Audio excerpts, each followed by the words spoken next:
Zrnká športového šťastia s Duklou.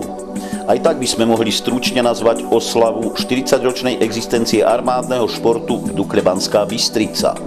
Hlavne, ak máme na zreteli to známe, že šťastie prospieva telu, starosti rozvíjajú ducha. Preto si v ďalších minútach, vážení televízni diváci, dovolíme íverovite ponúknuť skvelú propagáciu 40-ročného účinkovania Dukly prostredníctvom výsledkov športovcov Dukly Banská Bystrica, jej olympijských víťazov, majstrov sveta a majstrov Európy. Já jsem vlastně v 19 šel na vojnu, takže jsem teprve začínal jako mezi těma dospělýma.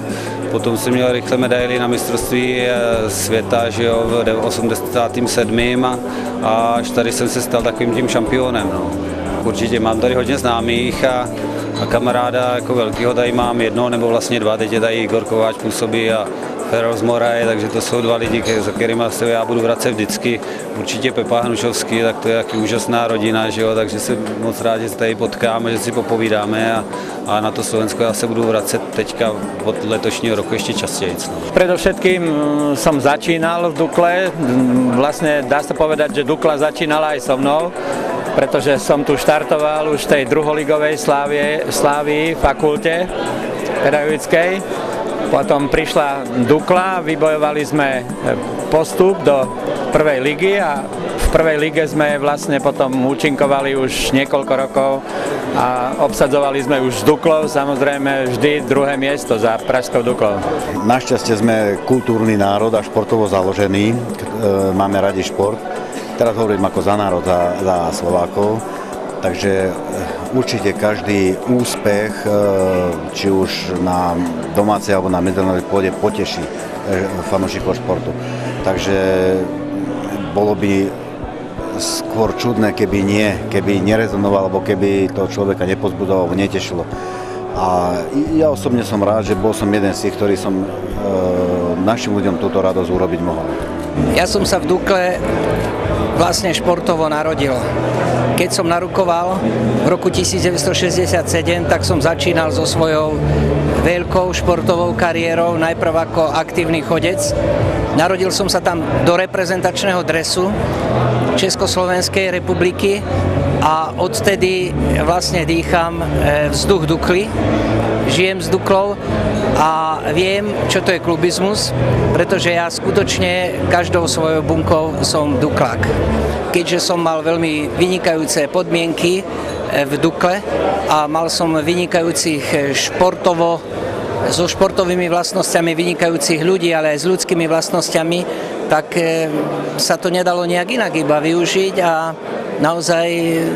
naozaj získať tie tituly a mať tú výslednosť, čo zaväzuje samozrejme. A dnes, aj keď táto generácia nie je až taká hviezdna, ako bola generácia mojich zverencov 80 rokov, tak sa usilujeme spoločne všetko robiť, aby sme sa čo najviac priblížili a môžem povedať, že napríklad taký Maťo Tóth už k tomu ďaleko nemá. Zvíťaziť na olympijských hrách je určite veľká vec a bolo to nádherné na nádhernej rieke. Určite mám odtiaľ len dobré spomienky. Myslím si, že veľké výsledky a veľké športové úsilie musí byť v tom športovcovi samom. Do Dukly Banská Bystrica som prišiel v roku, keď ešte Dukla hrala druhú ligu. Po 3 rokoch sa nám podarilo postúpiť do prvej ligy a tým pádom v Banskej Bystrici začali chodiť ľudia viac na futbal. V Dukle som zažil krásne roky a som veľmi rád, že som práve z Dukly Banská Bystrica sa dostal na olympijské hry v Moskve. Myslím si, že olympijské hry v Moskve to bolo ako vyvrcholenie, čo som v Dukle pôsobil. Neosobujeme si právo vydávať tieto myšlienky za jedinečné. Je však pravda, že v Dukle existovali a existujú športovci, tréneri, funkcionári, velitelia i radoví pracovníci, ktorí zanechávali a zanechávajú vo svete stopu vysokej kvality výkonov, prístupov k športu, k životu. Dokumentom môžu byť výsledky dosiahnuté na významných podujatiach, ale v mnohých prípadoch aj filozofická podstata ľudského bytia. Veď každá skutočná prednosť na tomto svete, tá so špičkovým športovým majstrovstvom zvlášť, patrí do umenia žiť. Dukla žila, žije a bude žiť. Mesto je pripravené vzhľadom aj k tradícii masívnym spôsobom ísť do nejakej ďalšej spolupráce.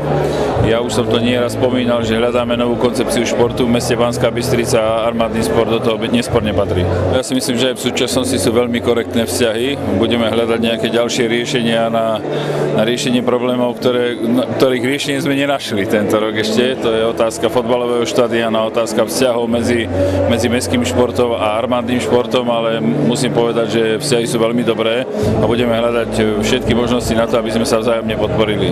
Byť formovaný Duklou, najsilnejšou armádou športu, znamená naučiť sa víťaziť. Hovorí sa, čítaním kníh človek získava poznatky o živote, čítaním v človeku poznáme život v celej jeho nahote. Tento Murphyho zákon života platí aj o Dukle. Veď nahota je určite zaujímavá, ale časom sa tiež zunuje.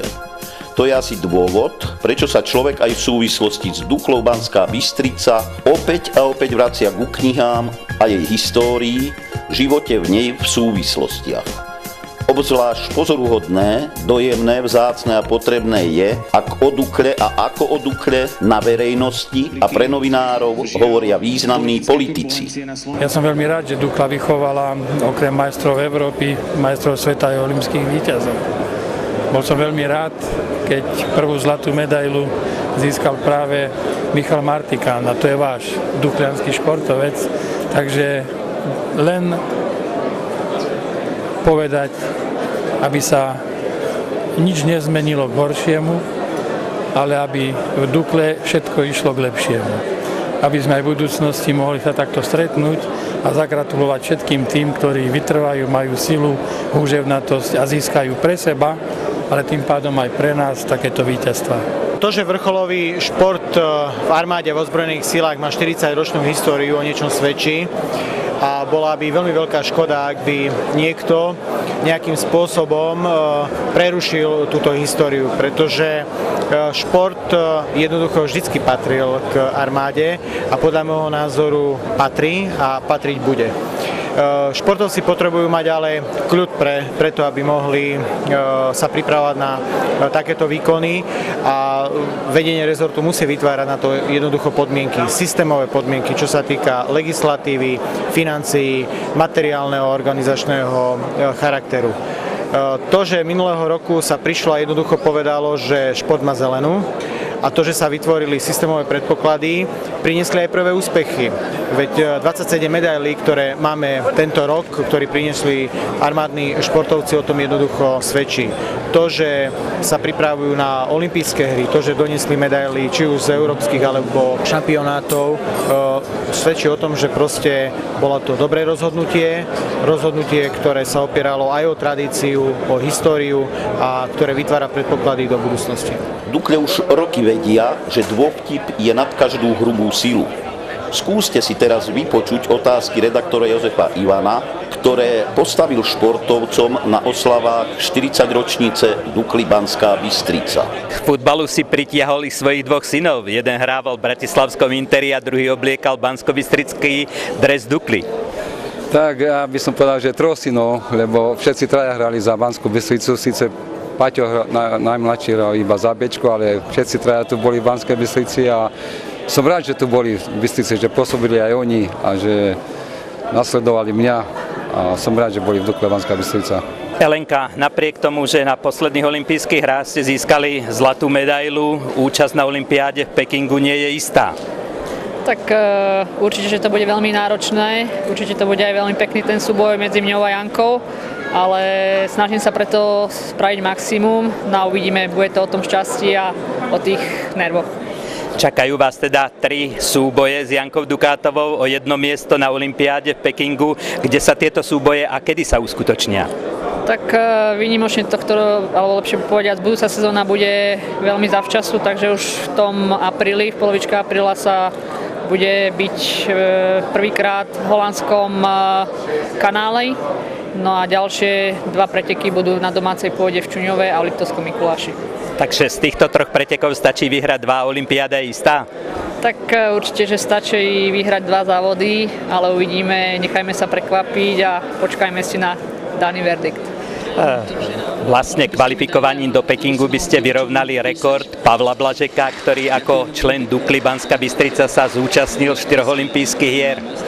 Tak určite, že by to bolo veľmi pekné nadviazať na takých perfektných a úspešných športovcov, ako bol Pavel Blažek, ako je Michal Martikán, takže aj v mojom prípade by som bola veľmi rada, ale nepredbiehajme situáciu.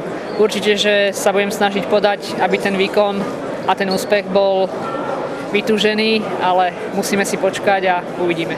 Pripravuje sa na svoju 4. olympiádu do Pekingu. Začal si už s prípravou a kde ju robíš?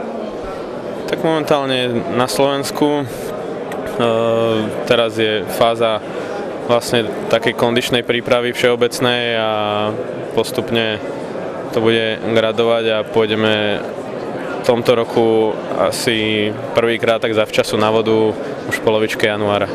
Do ďalšej 40-ročnice vstupujú armádni športovci práve v olympijskom roku. Koľko z nich už má splnené olympijské limity pre Peking? No tak v roku 2007 sa podarilo splniť 4 športovcom od nás limity alebo kvóta place, ktoré sú potrebné na účasť na olympiáde a počítam, že v roku 2008 v tom olympijskom splní ešte tak 11 ďalších. Dnes bola tá bilancia 40-ročnice Dukly veľmi bohatá. 5 olympijských víťazov, množstvo európskych a svetových šampiónov. Ako to bude do budúcna?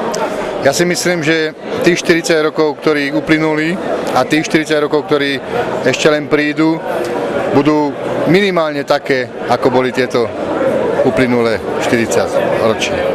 Minister obrany, ale i prezident republiky hodnotili veľmi významne úspechy armádnych športovcov a minister obrany dokonca prislúbil, že bude naďalej veľmi intenzívne a aktívne podporovať vrcholový armádny šport. No, s pánom ministrom je momentálne veľmi dobrá spolupráca, vychádza na ministerstvo ústrety. Vieme riešiť už aj rozvojové programy, po ktorých som sa ja tak strašne dožadoval posledných 4 až 5 rokov. Riešime legislatívne problémy úplne bez problémov, také, ktoré sme nemohli pred 4 rokmi vôbec ani pomyslieť, že by sme ich začali riešiť. Táto spolupráca je na ohromne dobrej úrovni. Všetko má svoj koniec, palica dokonca 2. Jediné, čo koniec nemá, je schopnosť veci kaziť sa. Na tomto konštatovaní nemení nič ani to, že z času na čas sa v slovenskom športe z pohľadu toho svetového nič nedeje. Našťastie sa to nikdy nedotýkalo ani nedotýka Dukly. Preto naša rada znie, prestaňte sa už pozerať na oslavy 40 ročnice Dukly, radšej sa pozorne pozerajte, čo robia veci a šport okolo vás. A nezabúdajte na knihu. Kniha je nositeľom civilizácie. Bez kníh by nebola ani história, ani veda, ani šport, ani Dukla, ani život ako taký.